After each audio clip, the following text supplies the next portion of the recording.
안녕하십니까. 청소년 지도사 면접시험에 대한 오리엔테이션을 시작하도록 하겠습니다. 2017년 청소년 지도사 면접시험의 오리엔테이션을 잘 들으시고 여러분들이 청소년 지도사에 대한 면접에 합격하시기를 기원합니다. 먼저 필기시험을 보신 분들은 필기시험 합격을 축하드립니다. 또 필기시험 면제되신 분들도 이 면접시험을 잘 준비해서 여러분들이 면접에 잘 임할 수 있도록 최선의 노력을 함께 했으면 좋겠습니다. 자, 오리엔테이션은 여러분들이 이제 10월 달에 원서 접수를 하고 면접에 대한 접수를 하고 11월 달에 면접이 있습니다. 그래서 2017년도 청소년 지도사의 면접 시험 일정 그리고 면접 상황과 또 면접에 대한 팁을 간단히 말씀드리면서 오리엔테이션을 가름하고자 합니다. 자, 여러분들 가지고 있는 교재 2017년 면접 가이드라고 하는 교재를 참고해 주시면 되겠습니다. 그 내용의 앞부분을 가지고 여러분들과 함께 오리엔테이션을 해보도록 하겠습니다. 자, 프리페이스에 있는 머릿말은 여러분들이 한번 쭉 읽어 주시고요. 자, 이 교재의 특징, 그게 상당히 중요한 부분이 됩니다. 그래서 이 교재가 어떻게 구성되는지 그런 것들을 잘 봐놓으시면 되겠습니다. 자, 그리고 두 번째는 면접시험의 개요가 나와 있고 면접시험의 향후 일정이 들어 있습니다. 여러분들이 알다시피 면접시험은 구술시험입니다. 그리고 청소년 지도사 필기시험이 면제된 분들이 많아요. 그리고 청소년 지도사의 면접시험이 강화가 되었습니다. 면접시험에서 많이 낙방하는 경우가 생기고 있습니다. 그만큼 면접시험이 강화되고 있다는 반증이기도 합니다. 자, 우리가 이제 필기시험에서는 어느 정도 객관적인 지식이 검증이 됐다라고 할 수 있다면 여러분들이 구술로 청소년 지도사로서의 현장감 있는 이야기라든지 어떠한 사례에 대한 부분이라든지 아니면 청소년과 관련된 정책 이런 것들 그런 것들을 많이 물어봅니다. 지식적인 측면의 면접 질문이 많아지고 있다는 것을 말씀드릴 수 있습니다. 여러분들은 이 교재를 잘 활용하시면 지식적인 측면뿐만 아니라 사례적인 적용도 해볼 수 있을 것이다. 이렇게 자신합니다. 여러분들은 이 교재를 여러분들 혼자 공부하는 것보다는 면접 스터디를 만들어서 함께 스터디 학습을 하고 또한 실전 면접을 직접 해보는 게 좋습니다. 이거는 면접 팁에서 말씀을 드리도록 하겠습니다. 자, 면접시험의 개요에서 두 번째 패러그래프를 보면 면접시험에서 응시자의 답변은 구체적일수록 좋습니다. 막연하게 추상적으로 하는 것보다 구체적이고 명확하고 경험적으로 답하는 게 좋습니다. 여러분들은 청소년 지도사로서의 전문성을 어느 정도 갖고 있다는 것을 면접관들에게 보여주어야 합니다. 그러기 위해서는 상당한 경험이 중요하다. 여러분들이 청소년과 관련된 기관에 조금이라도 실습을 했다든지 자원봉사를 했다든지 이러한 측면이 있다면 그러한 내용들을 더 많이 이야기해 주는 게 좋을 것입니다. 많은 응시자들이 청소년 지도사의 업무나 청소년 분야의 정책들에 대해 잘 숙지하지 못해서 감점을 당하는 경우가 많습니다. 그래서 청소년 지도사의 업무는 어떻게 되고 청소년 분야에서 어떠한 정책이 이루어지고 있는지 그런 것들을 지식적인 측면에서 접근할 필요가 있습니다. 여러 홈페이지가 있습니다. 청소년과 관련된 홈페이지가 많은데요. 그러한 홈페이지를 자주 들여다보시고 그러한 것들을 익혀주셔야 됩니다. 가장 기본적으로는 여성가족부를 보실 필요가 있겠습니다. 한국청소년 상담복지개발원이라고 하는 것도 들어가 볼 필요가 있고요. 자, 그 다음에 청소년 지도사와 관련된 활동시설들이 있고 복지시설들이 있습니다. 특히 수련관, 수련원 이러한 활동시설이 있는데 그러한 곳을 여러분들이 사이트를 들어가서 보실 필요가 있겠습니다. 질문을 받았을 때는 무작정 답변을 하기보다는 예상 답변을 머릿속에 구상한 뒤 압축해서 표현해 나가는 기술이 필요합니다. 면접시험은 제한이 있기 때문입니다. 시간의 제한이 있기 때문에 여러분들이 두서없이 이야기하는 것보다는 연습을 거듭해서 압축된 핵심적인 내용을 잘 전달하는 것이 중요하겠습니다. 자, 접수 기간은 10월 25일부터 11월 3일까지입니다. 그리고 여러분들이 이제 면접시험의 면접시험을 보는 날은 2017년 11월 25일부터 26일 주말을 이용한 토요일, 일요일 이렇게 보게 됩니다. 자, 여러분들이 이제 3대1로 들어가는 게 아니에요. 면접관 3명에 한 명이 들어가는 게 아니라 1조, 2조 이런 식으로 해서 여러 명의 응시자가 들어가게 됩니다. 1조당 10분에서 15분 내외가 소요된다라고 되어 있고요. 면접시험은 수험 인원에 따라 하루만 실시할 수도 있습니다. 우리가 이제 많으면 이틀간이 소요되고 적으면 하루에 이 면접시험이 다 끝날 수 있다는 거죠. 25일, 26일은 예정입니다. 자, 그리고 합격자 발표는 12월 13일 수요일 날 합격자 발표가 이루어집니다. 산업인력공단의 홈페이지를 참고하시면 되겠습니다. 자, 그리고 여러분들이 이제 합격을 하셨다. 면접시험에 합격을 하면은 자격 연수를 받으셔야 됩니다. 6번에 보면 한국청소년활동진흥원 여기에 홈페이지도 들어갈 필요가 있고요. 청소년 지도자 연수센터 여기서 주관을 하고 그 다음에 합격자 전원이 자격 연수에 연수를 받게 되는데 이러한 것들은 이제 뭐 숙박이라고 하는 것도 있고요. 연수 참가 수수료나 일정 이런 것들은 조금 참고하시고 3박 4일 정도 하게 되기 때문에 숙박이 됩니다. 자, 정리가 됐고 그 다음에 이제 면접시험의 평가 항목 합격 기준을 보시기 바랍니다. 로마자 서드를 보면 세 번째를 보면은 면접시험의 평가 항목이 5가지의 평정 항목이 있습니다.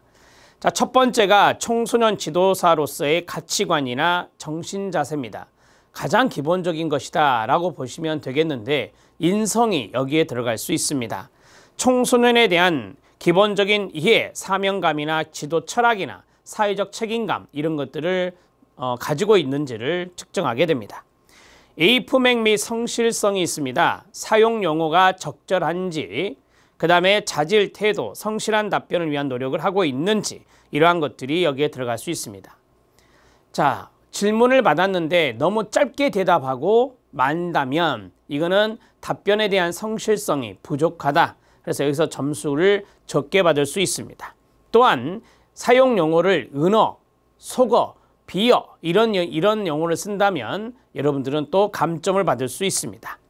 입장과 퇴장도 잘 하셔야 됩니다. 입장과 퇴장 때 A범절을 갖추어서 많은 사람들이 들어간다 할지라도 여러분들 나름대로의 연습을 하고 들어가셔야 됩니다. 면접관님들이 안 보는 것 같지만 다 봅니다. 입장할 때 어떻게 입장하고 나갈 때 어떻게 나가는지 그러한 것들을 다 보기 때문에 깍듯이 A를 잘 갖추어서 인사를 하고 가볍게 목례를 하고 입장 퇴장을 하시면 되겠습니다. 의사 발표의 정확성 및 논리성입니다. 질문 내용에 대한 이해, 답변의 정확성이 필요하다. 그리고 우리가 이제 지식적인 측면을 물어본다 그랬잖아요. 그러면 정확성이 필요해요. 그 다음에 논리적 의사표현 능력이나 원활한 의사소통을 위한 전문성 이런 것들이 필요하다. 의사소통이라고 하는 것은 발신자와 수신자가 있는 겁니다. 자, 먼저 면접관님들이 물어보면 여러분들은 거기에 맞게 소통을 하는 노력을 해 주셔야 됩니다. 그리고 면접관님들은 전문적인 측면을 물어보고 있는데 여러분들에게 비전문성이 나타난다면 그것은 소통의 문제가 생기게 됩니다. 이런 것들을 잘 감안해서 질문의 요지가 무엇인지 그런 것들을 판단하고 말씀하시면 되겠습니다. 청소년에 관한 전문 지식과 응용 능력입니다. 여기서 이제 사례 정도가 출제될 수가 있는데요. 이슈나 사례, 청소년 관련 법령 및 정책에 대한 이해, 청소년 분야에 대한 기초 전문 지식, 청소년 활동 프로그램에 대한 이해와 운영 능력 이런 것들이 여기에 들어갈 수 있습니다. 청소년 활동 프로그램이나 청소년과 관련된 프로그램을 해본 수험생도 계실 거고 해보지 못한 전무한 수험생도 있을 건데 여러분들은 두 가지로 말씀을 하실 수 있습니다. 해본 분들은 거기에 대해서 경험을 말씀하시면 되고 하지 못했던 분들은 아마 추가 질문으로 그러면 어떤 걸 기획해보고 싶냐 이런 질문을 받을 수 있습니다. 거기에 대한 대비를 해 주셔야 됩니다. 다섯 번째 마지막 창의력과 의지력과 지도력이 됩니다. 환경 변화에 따른 창의적인 청소년 지도 능력과 긴급 위기 상황이 발생했을 때 문제 해결이나 대처 능력입니다. 개인적 역량 강화나 발전 방안 이런 것들인데 10년 후에 청소년 지도사로서의 자신의 모습은 어떻게 될 것 같은가 이런 것들이 바로 발전 가능성, 발전 방향이 되겠습니다. 그 다음에 긴급 위기 상황이 발생할 수 있죠. 이게 이제 사례로 던져집니다. 던져지면 청소년 지도사로서 어떻게 대처할 것인가 그러한 것들을 물어보는 질문이 되겠습니다. 자, 합격 기준이 있습니다. 5가지 평가 영역 각각 3점 만점입니다. 그러면 3, 5, 15, 15점 만점이 되겠죠. 10점 이상 받아야 합격이 가능합니다. 자, 그리고 5개 영역 중 어느 하나의 영역이라도 면접위원 2명 이상이 1점을 줬다면 3점 만점에 1점을 줬다. 그러면 상, 중, 하에서 하를 받은 건데요. 여기 1점의 평가를 받으면 불합격 처리가 됩니다. 10점이 넘었다 하더라도요. 그래서 여러분들은 하를 맞지 않기 위해서 최선의 노력을 다해 주셔야 됩니다. 자, 하를 맞지 않는다는 것은 중을 맞는다는 건데 그러면 중이 2점으로 가정하면 상이 3점, 중이 2점, 하가 1점이잖아요. 그러면 중을 5개를 맞으면 10점이 되는 겁니다. 그러면 합격이 되는 거죠. 그렇게 간단하게 생각하시면 되겠습니다. 자, 그 다음에 면접 시 고득점 10개명이 있습니다. 자, 첫 번째는 자기소개를 만나는 분도 있고 안 만나는 분도 있습니다. 쉽게 말씀드리면 면접관이 자기소개를 해보십시오 라고 물어보는 분도 있고 물어보지 않는 분도 있다는 거죠. 자, 30초에서 1분인데 1분은 좀 길 수 있어요. 30초 분량 정도 자신의 경험이나 자신의 장점이나 그리고 앞으로 어떻게 청소년 지도사로서 활동을 할 것인지 이러한 것들이 일종의 포부가 되겠는데 그러한 것들을 짤막하게 원고를 한번 써보시기 바랍니다. 관심 분야와 장점이 부각되도록 하는 게 좋습니다. 여기에서 자기의 출신이라든지 소속이라든지 그런 것을 이야기해서는 안 됩니다. 여러분들은 면접 시험 대기장에서 그 도우미 역할하는 분의 설명을 들을 건데 거기에서 주의사항에 그러한 내용이 나옵니다. 자, 자기소개는 짧은 단어나 문장으로 자신을 명쾌하게 설명할 수 있는 헤드라인을 만드는 것이 필요합니다. 자, 저는 청소년 지도사로서의 충분히 준비되어 있는 누구입니다. 이런 식으로 간단하게 유행어, 화려한 수사어구 이런 거 남발한 것은 좋지 않습니다. 자, 결론부터 이야기하는 2가지씩의 표현으로 답변하는 게 좋습니다. 그리고 부연 설명은 그 다음에 하는 게 좋습니다. 2가지씩의 표현을 하는 것 이유는 뭐냐면 논리성이 있게 보입니다. 그리고 이야기를 압축 표현할 때 상당히 유리한 것이 바로 2가지씩의 표현입니다. 여러분들이 이야기하고자 하는 핵심을 먼저 말하고 간단하게 부연을 2문장에서 3문장 정도 해주시면 되겠습니다. 원고를 만들 때 그렇게 만들어 주시면 됩니다. 올바른 경어를 사용하시기 바랍니다. 그 다음에 질문의 요지를 파악하고 최후의 순간까지 최선을 다하는 게 좋습니다. 질문을 놓쳤다, 긴장해서 놓쳤다 그러면 긴장하지 마시고 자, 죄송합니다. 제가 조금 긴장을 한 나머지 면접관님의 말씀을 잘못 들었습니다. 다시 한번 부탁드립니다. 라고 차분하게 말씀하시면 됩니다. 그리고 여러분들이 잘 못 들었는데 여러분들이 그냥 답변을 했다면 아마 질문의 요지를 파악하지 못한 엉뚱한 답변이 나올 수 있기 때문에 그러한 이야기를 간단하게 물어주시면 좋습니다. 질문 요지를 이해하고 질문의 요지에 맞는 명확한 답변을 하는 게 좋습니다. 만일 대답을 잘못했다고 할지라도 포기하지 말고 최선을 다하는 모습으로 임하는 게 감점의 요인이 되지 않을 수 있습니다. 자, 여러분들이 이제 잘못 했다 하더라도 거기서 긴장한다. 우리가 일명 멘붕에 빠진다라고 하는데 그 다음 질문 어려움이 생길 수 있습니다. 그래서 마지막까지 최선을 다하는 모습을 보여주십시오. 이완된 상태에서 편안한 분위기를 연출할 필요가 있습니다. 일종의 릴렉스라고 보시면 됩니다. 상황에 맞는 유머는 대화를 활성화시킬 수 있습니다. 다소 딱딱한 주제의 질문이라면 에피소드를 첨가해서 깊은 인상을 심어줄 수 있을 것입니다. 여러분들이 청소년과 서로 함께 지낼 때 어떻게 해서 관계 형성을 잘했는지 그러한 경험을 한번 생각해 보고 그러한 에피소드를 서로 미소를 짓는 가운데 주고받는 것도 좋은 내용이 될 것입니다. 잘못된 버릇은 금물입니다. 자신을 재점검할 필요가 있습니다. 면접위원을 불쾌하게 하는 의사 전달, 그 다음에 너무 큰 목소리라든지 빠른 말투라든지 불안정한 시선이라든지 자신도 모르는 버릇 이런 데에 주의하길 바랍니다. 다리를 떠는 분도 있고요. 눈을 끔뻑끔뻑하는 틱과 같은 분들이 있고요. 그게 버릇입니다. 또 하나 바디랭귀지를 너무 심하게 쓴다든지 이러한 것들은 좋은 게 아닙니다.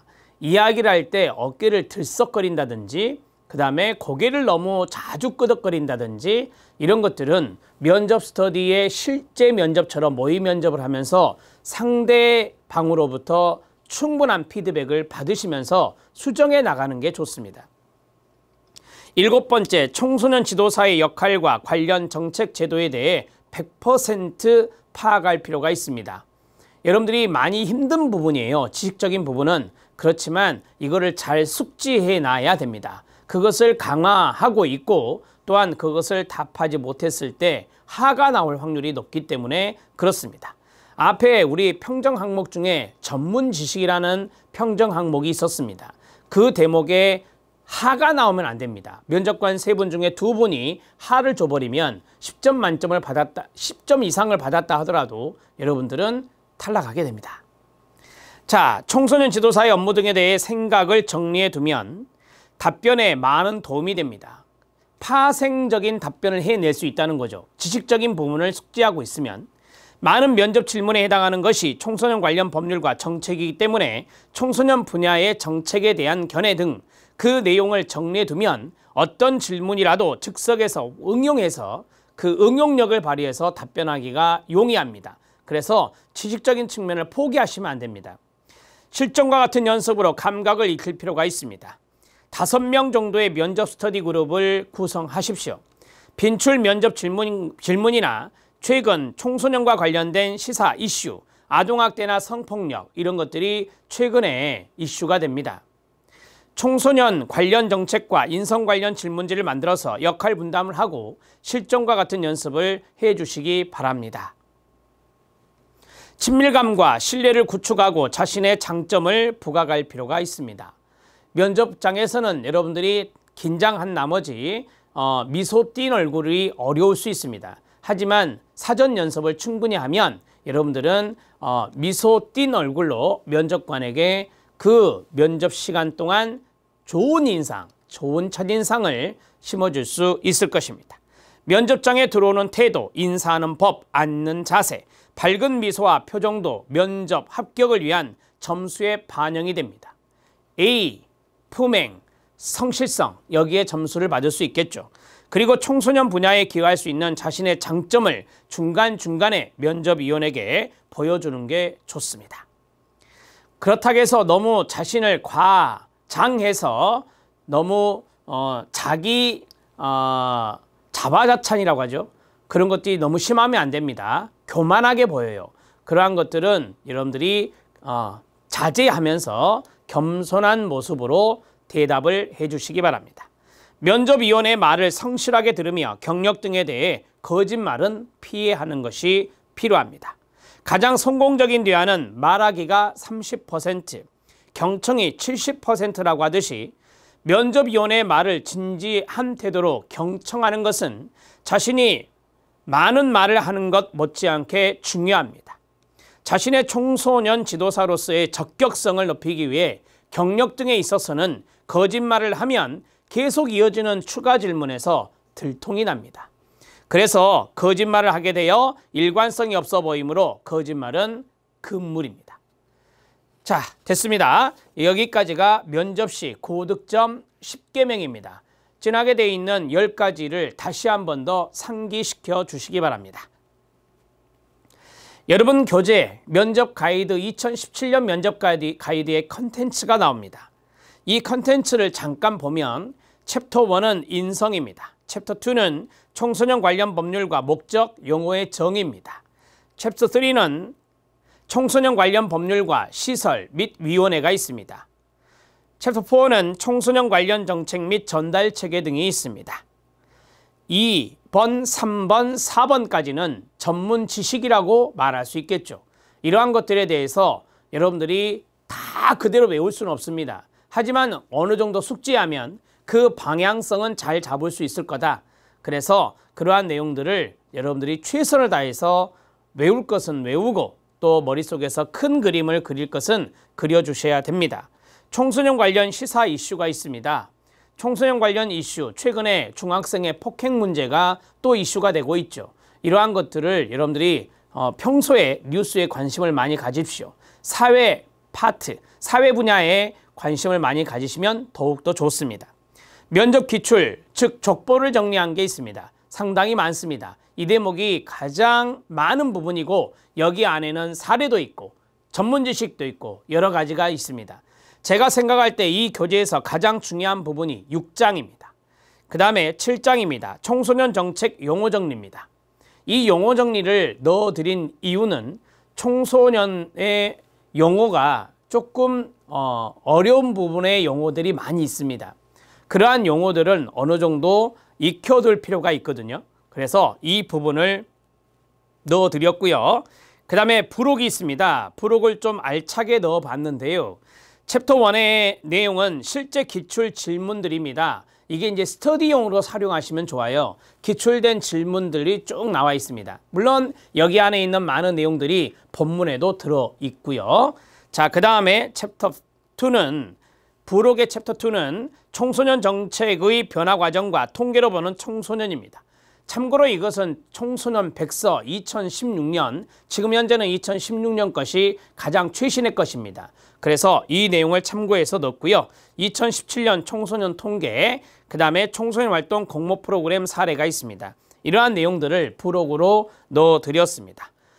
제가 여기에 대한 부분들은 수업을 진행을 하긴 할 겁니다. 챕터 1은 부록의 챕터 1은 수업 진행이 어려워요. 질문들만 있고요. 챕터 2 여기는 여러분들에게 간단하게 도표, 통계적인 부분들이나 또 서술되어 있는 부분들을 이미지로 되어 있는 부분들을 여러분들에게 간단하게 설명해 드리도록 하겠습니다. 챕터 3 청소년 통계입니다. 이거는 조금 많아요. 내용이 여성가족부와 통계청 여기에서 발표한 자료를 가지고 여러분들과 알아보도록 하겠습니다. 청소년 활동 공모 프로그램의 사례입니다. 이건 특별히 제 제자에게 부탁을 해서 청소년 활동 공모 프로그램의 당선작을 여러분들에게 소개해 드린 겁니다. 이것은 수업을 진행하지 않습니다. 여러분들이 어떤 프로그램을 기획하고 싶을까라는 생각을 해봤습니다. 거기에서 문화예술에 해당되는 프로그램이 여기에 있습니다. 그 내용들을 여러분들이 한번 이 사례 하나를 보면서 나름대로의 기획을 한번 해보시기 바랍니다. 자, 컨텐츠의 내용은 이렇고요. 면접 상황과 면접 준비 팁을 하겠습니다. 자, 이 내용인데 이 내용을 보면서 마지막으로 보면서 이 오리엔테이션을 마치도록 하겠습니다. 자, 먼저 수험 번호에 맞게 면접 대기실에서 대기를 하게 됩니다. 제가 말씀드렸잖아요. 도우미의 이 지도하에 안내하에 이 면접 대기실에서 대기를 하시게 됩니다. 면접 도우미가 온 후 수험 번호 순서대로 앞으로 나가서 자신이 직접 면접 번호표를 무작위로 뽑습니다. 자, 이 면접 번호표가 있는데요. 그러니까 수험 번호대로 들어가는 게 아니라 자기가 그것을 뽑아서 번호가 1번이면 가장 먼저 들어가는 겁니다. 그리고 번호가 5번이면 5번째로 들어가는 것이죠. 이렇게 해서 순서가 정해지는 것입니다.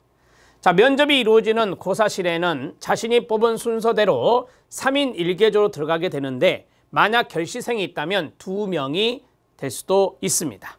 자, 3인 1개조인데 만약에 이제 수험생이 많다 그러면 뭐 3인이 아니라 4인이 될 수도 있겠죠. 그러나 일반적으로는 3인 1개조가 된다. 면접위원은 3분이고요. 질문은 무작위로 하기 때문에 자신이 가장 먼저일 수도 있고 가장 나중일 수도 있습니다. 대개 보면 이렇게 합니다. 3명이 앉아있다. 3명이 앉아있으면 이렇게 이쪽에서부터 질문을 이렇게 했잖아요. 그러면 그 다음 질문은 여기서부터 가는 경우가 있습니다. 그게 일반적이에요. 그러니까 이쪽에서 시작했다고 해서 계속 이렇게 시작하는 게 아니라 이쪽에 시작했으면 또 이쪽부터 이렇게 시작할 수 있다 이 말이에요. 그거는 면접관의 재량입니다. 그리고요. 3분이죠. 가운데가 면접위원장입니다. 좌장 성격이 있는 거고요. 2분이 양쪽에 있는데 대부분 이제 면접위원장이 먼저 질문을 하게 됩니다. 질문을 하고 그 다음에 이제 답변을 하잖아요. 답변하는데 앞에 있는 분이 답변이 좀 잘 못하셨다. 그러면 두 번째 피면접자가 수험생이 그 질문을 받을 수도 있고 또는 새로운 질문을 받을 수도 있습니다. 그러니까 여러분들은 앞에 있는 사람이 어떤 질문을 받았는지를 잘 듣고 있어야 되는 겁니다. 만약에 A 수험생에게 질문했는데 A 수험생이 답변을 못하면 여기 있는 B 수험생에게 그럼 B 수험생은 이럴 때 어떻게 하실 겁니까? 이렇게 물어볼 수 있거든요. 그러면 놓쳤다 그러면 이건 면접관이 다시 질문해야 되잖아요. 그러한 일이 벌어지지 않도록 다른 수험생이 받은 질문도 잘 경청해서 나름대로의 답변을 속으로 준비해 놓으시는 것이 중요하다. 자, 이렇게 생각하시면 되고요. 대개 일반적으로 한 분의 질문 하나를 받는다고 생각하시면 돼요. 그러니까 들어갔으면 나는 3분에게 기본적으로 질문 하나를 받을 거다라고 생각하고 들어가시면 돼요. 자, 추가 질문이란 게 있어요. 자, 면접위원장이 나한테 질문을 했습니다. 그러면 제가 답변을 했죠. 그러면 면접위원장이 한 번 더 추가 질문을 할 수 있는 겁니다. 추가 질문을. 그렇게 하면은 질문을 3개 이상 받겠죠. 3개 이상. 제가 생각할 때는 추가 질문이 하나 정도는 나올 수 있을 거라고 보거든요. 그래서 6가지의 질문을 받지 않을까 이런 생각을 해봅니다. 그렇게 돌아갔을 때 3명이 돌아갔을 때 10분에서 15분 정도가 나오게 됩니다. 자, 정리가 됐고요. 처음부터 자기소개 질문을 하는 면접위원은 그리 많지는 않습니다. 질문 중간중간에 자기소개 질문이 있을 수 있는데 여기에 말하는 자기소개 질문은 자신의 장점은 무엇입니까? 자신은 청소년 관련 분야에서 어떤 경험을 해봤습니까? 이런 거죠. 이런 거고, 자, 가장 먼저 딱 들어갔는데, 자, 자기소개 한번 해보십시오. 이런 것들은 가장 먼저 나오는 거예요. 자, 이런 것들이 나올 수도 있고 안 나올 수 있다는 거예요. 일명 조금 속된 말로 복불복입니다. 그래서 여러분들은 자기소개를 만날 수도 있으니 거기에 대한 대비를 해 주셔야 된다는 것을 다시 한 번 더 말씀드립니다. 분량은 30초 분량입니다. 그걸 준비하면서 여러분들은 충분히 여러분들의 경험과 장점을 생각하게 될 것이고 그다음에 별도로 물어보더라도 그러한 것들이 나올 확률이 있으니 자기소개 준비는 다른 답변에도 도움을 많이 줄 것이다. 이렇게 생각됩니다. 6번째는 질문의 형태는 하나의 질문을 던져 답변이 이루어지면 그에 따른 후속 질문, 일명 꼬리 질문을 받게 되는데요. 하나 정도, 시간상 하나 정도는 나올 수 있습니다. 옆에 있는 응시자는 앞 응시자의 질문을 재차받을 수 있기 때문에 경청을 잘하고 있어야 돼요. 자, 경청이 중요하다라고 말씀드렸고, 자, 전혀 다른 새로운 질문을 받을 수도 있죠. 예를 들어서 답변을 못하면 네, 알겠습니다 하고 끝내고 다른 면접관이 여러분들 두 번째 있는 수험생에게 물어볼 수 있는 거죠. 그러니까 재차 물어볼 수도 있기 때문에 경청은 잘하고 있어야 되는 거예요. 단정한 복장으로 입실할 때와 퇴실할 때 밝은 미소 필요합니다. 면접위원들을 응시하면서 가벼운 목례는 잊지 않는 게 좋습니다. 자, 입실을 할 때 문을 딱 열고 들어가잖아요. 문을 열고 들어가면 면접위원들이 딱 봅니다. 자, 들어가서 순서대로 들어가잖아요. 순서 들어가면 자기 의자 앞에 딱 이제 섰다가 이제 앉게 되는데 착석하게 되는데 바로 착석하지 마시고 그냥 가볍게 목례하시고 앉으시기 바랍니다. 그 시간이 1초도 안 걸립니다. 그 시간에 여러분들이 인사하고 앉는 그 순간 여러분들은 첫인상을 좋게 면접관들에게 심어줄 수 있는 거예요. 물론 이건 상대평가는 아닙니다. 누굴 떨어뜨리고 내가 합격하는 게 아니에요. 자, 그렇다 하더라도 상대평가가 아니다 하더라도 여러분들이 면접시험에서 좋은 점수를 받기 위해서는 밝은 미소와 목례가 필요하다. 자, 끝났습니다. 자, 수고하셨습니다 라고 할 거예요. 그러면 여러분들은 그 자리에 일어나서 바로 돌아와서 나오지 마시고 거기에서 일어나서 가볍게 목례하시고 수고하셨습니다 그런 말 하지 마시고요. 자, 간단하게 감사합니다 이렇게 감사합니다 하고 가시는 게 좋아요. 대개 보면 수고하셨습니다는 하급자에게 부하 직원에게 이야기하는 게 수고했어 이거거든요. 그래서 여러분들은 수고하셨습니다 말보다는 감사합니다, 고맙습니다 이런 것들, 고생하셨습니다도 좋은 표현은 아니에요. 그래서 감사합니다, 고맙습니다 이렇게 간단하게 목례하고 나오시는 것이 좋습니다. 자, 나올 때도 마찬가지예요. 나올 때도 만약에 여러분들이 맨 뒤로 나간다. 앞에 2명 나갔고 자기가 맨 뒤로 나간다 그러면 돌아서 가볍게 목례하고 나가는 것도 좋습니다.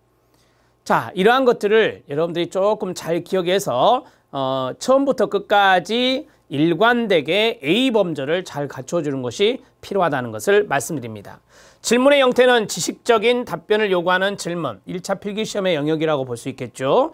이런 것들이 많아요. 그래서 여기에 대한 숙지가 중요하다고 말씀을 드렸습니다. 여기 포기하면 안 돼요. 포기하면은 질문의 50% 이상이 날아가는 거예요. 답변을 못하면 큰일 납니다. 자, 마지막 10번째, 마지막으로 청소년 지도사가 되고자 하는 동기가 있을 거 아닙니까? 이게 많이 물어보는 거예요. 왜 청소년 지도사가 되고 싶습니까? 자, 자신의 장점을 청소년 지도사로서의 역량을 잘 발휘할 수 있는 장점, 이런 것들을 생각해 주셔야 돼요. 자, 예를 들어서 뭐 청소년들과 잘 어울릴 수 있는 활발한 성격이다. 그 다음에 2번째, 뭐 청소년들에게 어떤 것을 심어줄 수 있는 뭐랄까요?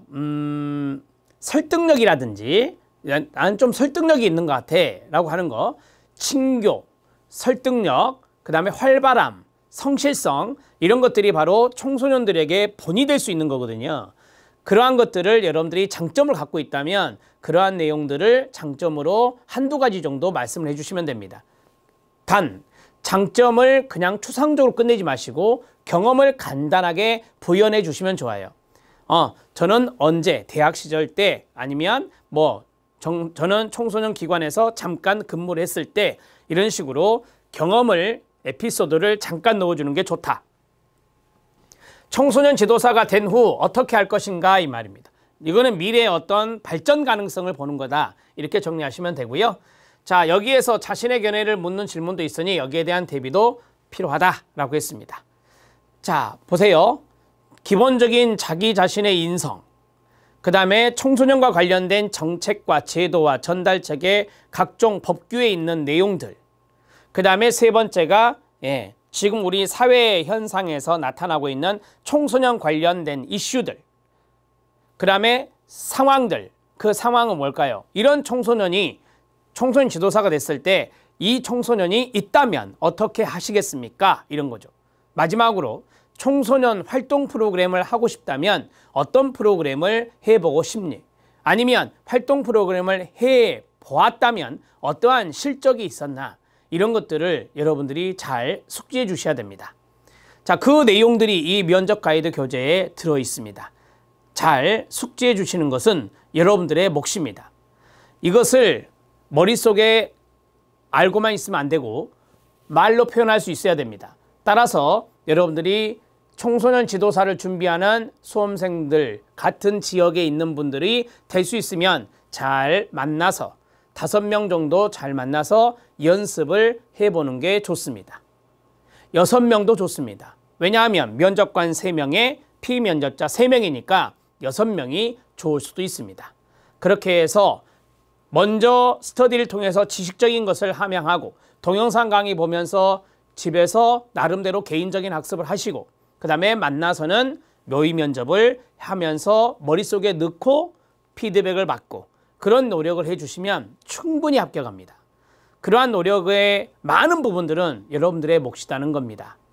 열심히 하셔서 청소년 지도사 면접시험에 합격하시고 또 자격 연수도 충분히 잘 받으셔서 전문가로서의 길을 잘 걸어가시기를 진심으로 기도하겠습니다. 수고하셨습니다.